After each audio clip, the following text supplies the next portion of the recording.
Media Summer Sale. Buy any AC and get free 2 nights 3 days holiday package. அதே போல இன்னொரு கருத்தையும் ஸ்டாலின் சொல்றார். ஒரு களங்கத்தை என் மீது சுமத்தி இருக்கிறார். திரு கருணாநிதி அவர்கள் இறந்துட்டார். அவர் நல்லடக்கம் செய்வதற்கு அவர் அடக்கம் செய்ய மெரினாவில் இடம் வேணும்னு கேட்டார். நான் முதலமைச்சர் இருந்தபோது நான் தெளிவுபடுத்தினேன். இதே கருணாநிதி அவர்கள் முதலமைச்சர் இருந்த பொழுது நம்முடைய பொன்மனச்செம்மல் புரட்சி தலைவர் எம்ஜிஆருடைய மனைவி திருமதி ஜானகி அம்மாள் அவர்கள் முதலமைச்சராக இருந்து கொஞ்ச நாள் இருந்து இறந்துட்டாங்க. நாங்கள் அண்ணா திமுக சார்பாக கேட்டோம். அவர் புரட்சி தலைவர் எம்ஜிஆருடைய மனைவி, அவரும் முதலமைச்சராக இருந்தார். அவருக்கு பொன்மனச்செம்மல் புரட்சி தலைவர் எம்ஜிஆருக்கு பக்கத்தில் இன்னைக்கு மெரினாவில் நாங்கள் அடக்கம் செய்யணும். கொடுக்க முடியாது. முதலமைச்சராக இருந்து இறந்தால்தான் மெரினாவில் இடம் கிடைக்கும். அவர் முதலமைச்சராக இல்லை, முன்னாள் முதலமைச்சர். அது மட்டும் இல்லை, ராமாபுரம் தோட்டத்தில் அவருக்கு சொந்த நிலம் இருக்குது. அதில் நல்லடக்கம் செய்யலாம். அரசாங்கத்தின் சார்பாக காவல்துறை மரியாதை செலுத்தப்படும் என்று அமைச்சரவையில் கூட்டத்தில் நடவடிக்கை எடுத்தீங்க. அந்த கூட்டத்தில் தீர்மானம் போட்டீங்க. அதுக்கு முந்தி பெருந்தலைவர் காமராஜர் அவர்கள் அவர் முதலமைச்சர் இருந்து நிறைய நாட்டு மக்களுக்கு நன்மை செஞ்சிருக்கிறார். இன்றைக்கும் பெருந்தலைவர் காமராஜருக்கு தமிழ்நாட்டில் தனி மரியாதை இருக்குது. அவர் எந்த கட்சியாக இருந்தாலும் அதை பற்றி யாரும் பொருட்படுத்துவதில்லை. மக்களுக்கு சேவை செய்த ஒரு மனிதர் பெருந்தலைவர் காமராஜர் என்று இன்றைக்கும் மக்களால் போற்றப்படுகின்ற தலைவர். அவருக்கு மெரினாவில் ஒரு இடம் வேணும்னு திரு கருணாநிதி அவர்கள் முதலமைச்சர் இருந்த பொழுது நம்முடைய காங்கிரஸ் கட்சியிலிருந்து நம்முடைய கட்சியில் இணைந்த எஸ்ஆர் பாலசுப்ரமணியம் அவரோட 2 பேர் போய் திரு கருணாநிதி கேட்குறாங்க. அப்போ கருணாநிதி சொல்கிறாரு, முதலமைச்சராக இருந்து இறந்தால்தான் மெரினாவில் நல்லடக்கம் செய்ய இடம் கொடுக்க முடியும். ஆனால் உங்களுக்கு அங்கே நம்முடைய கிண்டியில் இடம் கொடுப்புன்னு சொன்னாங்க. அப்படின்னா திரு கருணாநிதி யாரு? முன்னாள் முதலமைச்சர் தானே. மற்ற முன்னாள் முதலமைச்சருக்கு ஒரு நியாயம், இவருடைய அப்பாவுக்கு ஒரு நியாயமா? நான் தான் சொன்னேன். ஏற்கனவே ஒப்பா தெரிவிச்சிட்டாரு, ஒப்பா தீர்மானம் போட்டிருக்காரு. அதன் அடிப்படையில் முன்னாள் முதலமைச்சராக திரு கருணாநிதி அவர்களுக்கு மெரினாவில் இடமில்லை, கிண்டியில் 2 ஏக்கர் நிலம் கொடுப்பதா சொன்னேன். நிலமும் கொடுக்க முயற்சி கொடுத்துட்டேன். ஆனால் அதை மறுத்து நீதிமன்றத்துக்கு போனீங்க. திரு ஸ்டாலின் அவர்களே, உண்மையை மறைக்க முடியாது, உண்மையை மறைக்க முடியாது. உங்கள் அப்பா இருக்கின்ற பொழுது ஒரு முன்னாள் முதலமைச்சருக்கு ஒரு நியாயம். நீங்கள் வந்து எங்கள் இடத்துல முறையிடுகின்ற பொழுது உங்கள் அப்பா என்ன முடிவு எடுத்தாரோ அதே முடிவை நான் எடுத்தேன். வேற ஒன்றும் இல்லை.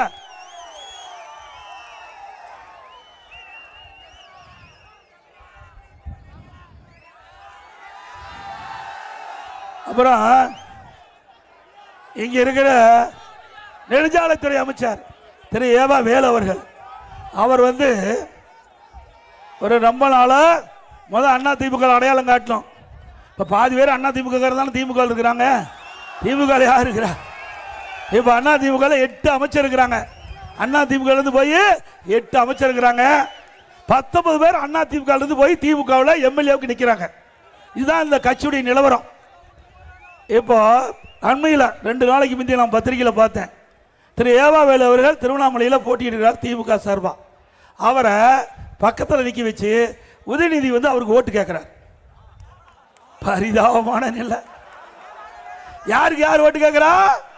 திரு ஏவா வேலுக்கு உதயநிதி கேட்கிறார். இவர் எப்ப கட்சிக்கு வந்தாரு, அவர் எப்ப கட்சிக்கு வந்தாரு? எவ்வளவு கேவலம்! அதிகாரத்துக்காக அடிமைத்தனமாக இருக்கின்ற திரு வேலு அவர்களே, எங்களை பேசுறதுக்கு அருமை கிடையாது. உங்களுடைய தகுதி அவ்வளவுதான். உங்களுக்கு தகுதி அப்படித்தான் இருக்குது. அப்படி வைக்கிறங்காட்டி தான் நீங்க இப்படி இருக்கிறீங்க. இல்லைன்னா உங்களையும் அடக்க முடியாது. அவர்களும் உங்களுக்கு தகுந்த மாதிரி தான் பக்கத்தில் நிற்க வச்சு உதயநிதி அவர்கள் திரு வேலு அவர்கள் இதுதான் திருவண்ணாமலை சட்டமன்ற தொகுதியில் திமுக வேட்பாளர், நல்லவர் வல்லவர், இவருக்கு ஓட்டு போடுன்னு அவர் இவருக்கு பிரச்சாரம் பண்றாரு. அப்படிப்பட்ட கட்சி திமுக கட்சி.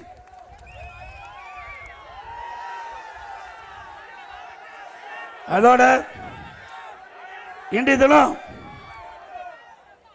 திராவிட முன்னேற்ற கழகம் பார்த்தீங்கன்னா 10 ரூபாய்னா யார் ஞாபகம் வருது? ஏங்க பாவம் கஷ்டப்பட்டு ஏழைகள் டாஸ்மாக் கடைக்கு போறாங்க, அங்க போய் பாட்டில் வாங்கினா 10 ரூபா, அதுக்கு அதிகமாக வச்சு வைக்கிறாங்க. தமிழ்நாட்டில் 6000 மதுக்கடைகள் இருக்குது. ஒரு மதுக்கடையில் ஒரு பாட்டிலுக்கு 10 ரூபாய்னா 1.5 லட்சம் பாட்டில் விற்கிது. ஒரு நாளைக்கு 15 கோடி, மாதத்துக்கு 450, வருஷத்துக்கு 5400. இந்த 5 ஆண்டில் 24,000 கோடி டாஸ்மாக் இந்த கடையில் விற்கிற பாட்டிலுக்கு 10 ரூபா விலை வச்சு இன்றைக்கு ஊழல் செஞ்சுருக்கிறாங்க. அது மட்டும் இல்லை, அண்மையில் உங்களுக்கு பத்திரிகையிலையும் ஊடகத்திலையும் பார்த்துருப்பீங்க, இன்றைக்கு நகர்ப்புற வளர்ச்சித்துறை, குடிநீர் வழங்கல் துறையில் மிகப்பெரிய முறைகேடு நடைபெற்றதாக அமலாக்கத்துறை ஆதாரத்தோடு கண்டுபிடிச்சு தமிழ்நாட்டுக்கு சட்ட ஒழுங்கு டிஜிபிக்கு அறிக்கை அனுப்பிச்சுது. அதில் நீங்கள் எஃப்ஐஆர் போடணும், அவன் எஃப்ஐஆர் போடல. அதிமுக எஃப்ஐஆர் போடுறதுல நீதிமன்றத்துக்கு போனால் நீதிமன்றத்தில் அமலாக்கத்துறை ஆதாரத்தோடு கொடுத்துருக்குது. உண்மைதான், நீங்கள் எஃப்ஐஆர் போடணும் தீர்ப்பளிச்சு இது வரைக்கும் இதை எஃப்ஐஆரே போடல. அதிமுக ஆட்சி வந்த உடனே இதை முழுமையாக விசாரிக்கப்பட்டு சட்ட நீதியாக நடவடிக்கை எடுக்கப்படும். தமிழகத்தில் போதைப் பொருள் எங்க பார்த்தாலும் கஞ்சா, கிராமத்திலிருந்து மூலா முடக்கை எல்லா இடத்துலையும் கஞ்சா விற்குதுல, உண்மைதானே? நான் சட்டமன்றத்தில் முதலமைச்சருடைய கவனத்துக்கு கொண்டாந்தேன், பத்திரிகை வாயிலாக வெளியிட்டேன், ஊடகத்தின் வாயிலாக பேட்டி கொடுத்தேன். திராவிட முன்னேற்ற கழக ஆட்சியில் இன்றைக்கு போதைப் பொருள் விற்பனை அமோகமாக நடக்குது. இதை தடுத்து நிறுத்துங்க. இளைஞர்களும் மாணவர்கள், இளைஞர்கள், பொதுமக்கள் கஞ்சாவுக்கு அடிமையாகி சீரழியக்கூடிய நிலை தமிழகத்தில் பார்க்கப்படுகிறது. தடுத்து நிறுத்துங்கன்னா நிறுத்தவே இல்லை. ஏன்னா இந்த போதைப் பொருள் விற்பனைக்கு துணை இருப்பது திமுக நிர்வாகிகள் என்று பரவலாக பேசப்படுது. காவல்துறையால் கட்டுப்படுத்த முடியல. மீண்டும் அதிமுக உங்களுடைய ஆதரவோடு வந்தவுடனே 3 மாதத்தில் தமிழகத்தில் கஞ்சா இல்லாத நிலையை உருவாக்குவோம். அறவா கஞ்சா ஒழிக்கப்படும். Giria Summer Sale. Buy any AC and get free 2 nights 3 days holiday package.